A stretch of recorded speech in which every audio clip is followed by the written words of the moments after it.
Is book writing difficult? Not at all. It's actually very easy. Pick up any topic, and there are hundreds of people who have written so much. Books, blogs, social media material, videos. You have so much of material available. Just pick up the best pieces and put it all together and create a book. Rewrite. Poof, you're done. That's exactly how many authors create their books. Where is the originality? It is gone. Without originality, how can you really help the world? When you're writing a self-help book, remember the words?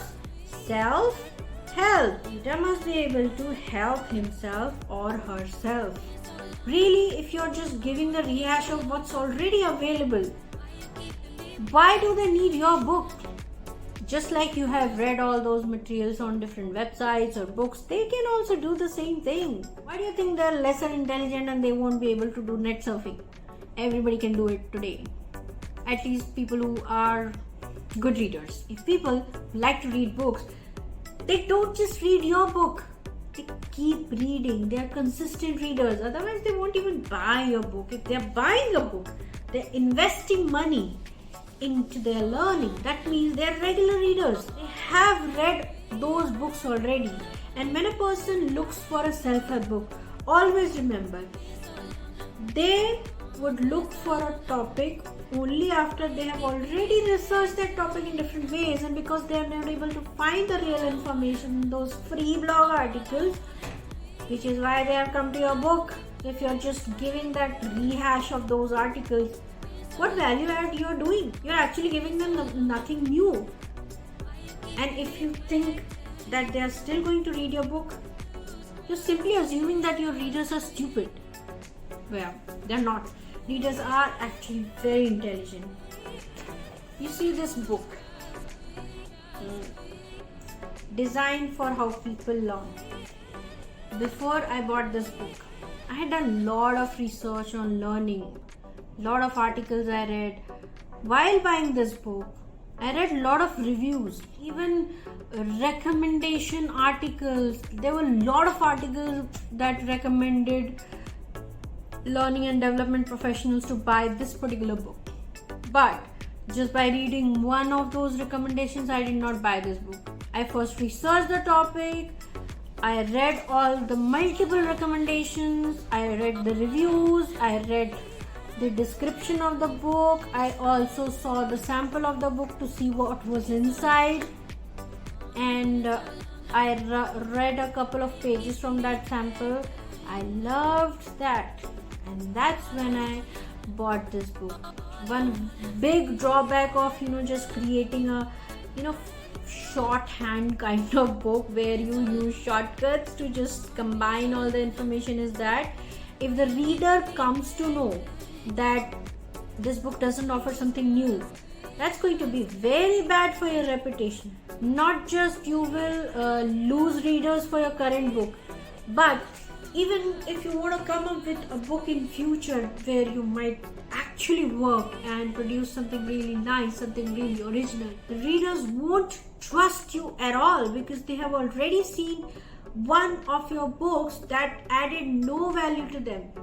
And whenever readers find these books, they make sure they write really bad reviews. If they like a book, they might not write a good review, but if they dislike a book, they are definitely going to write, "Oh, I wasted my money. This book has nothing new, just a rehash of everything that is offered." Your reputation is at stake. How can you do that just because you want that tag of author, maybe the bestseller tag? You play with algorithms and create a niche category book, and you become bestseller for a day, and then you declare yourself a bestseller. That's the formula people are using. Seriously, none of the purposes of becoming a writer are solved if you're just writing to tag yourself as an author. What's the benefit? You will call yourself, oh, I am an author. I am an author of 3 books, 4 books, 5 books. How many of them are selling? I don't know how many of them actually created difference in people's lives. I don't know what are the models that are popular that these books are covering. The popular models that are available on Google. What's the use of writing such a book? But you still do it because you want that tag. If you're really working even to get that tag, why not get something which is really helping people? So even if you want to use this shortcut where you don't want to produce good ideas, do at least an analysis of whatever materials you find so that you can organize them in a simpler way. Maybe if you want to rewrite something, you add some value by simplifying the concept. Maybe share your own experiences and add to them. Maybe share examples. Maybe add some activities, but have some value add. Now I love to read books. I'm a book lover for a very long time. Thousands of books I have, and I love reading every single day. I spend a lot of time before I decide to buy one book. I must have seen some 20, 30, 40 books before I buy one book, because I want to be sure that every book that I'm purchasing is actually adding value. But it's not the price only that matters. Many authors who write these books that have no much value add, they just sell it for like 49 rupees or 99 rupees in India. But it's not that price tag that matters. You give it for free, but it's gonna consume my time if I read it. I had gone to one book club meetup, and there was one book kept there. It was free. It was clearly written that this book is free and this is going to help people with some topic related to marketing, digital marketing basically. I opened the book. I read first page, second page, third page. I was like, nothing new. Maybe fourth page. New, no. Fifth page, new. I know everything that's written in the book. Why the hell am I reading that book? I was getting bored, so I just thought maybe read it quickly. I'm a speed reader. So sometimes I read books just to practice my speed on them. So I could not go beyond the 6th page, even if my purpose of reading at that time was not really reading but only speed reading. Not go beyond, because everything I already knew. So do not assume that your readers don't know anything. Your readers are very intelligent.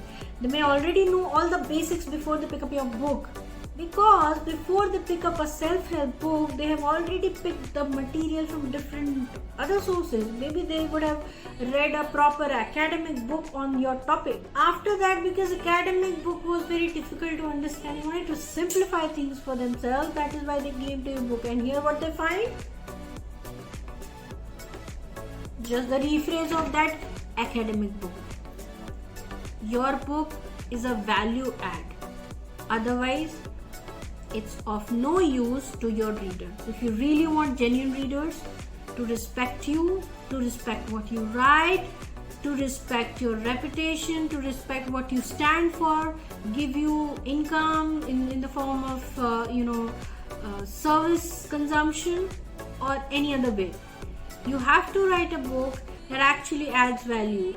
Even if you want to use the material from other people, add something to it. Make some value add. Process it in some way that makes it interesting to read, value add, and really some unique element comes out. And it doesn't look like it's a re-telecast of an old episode.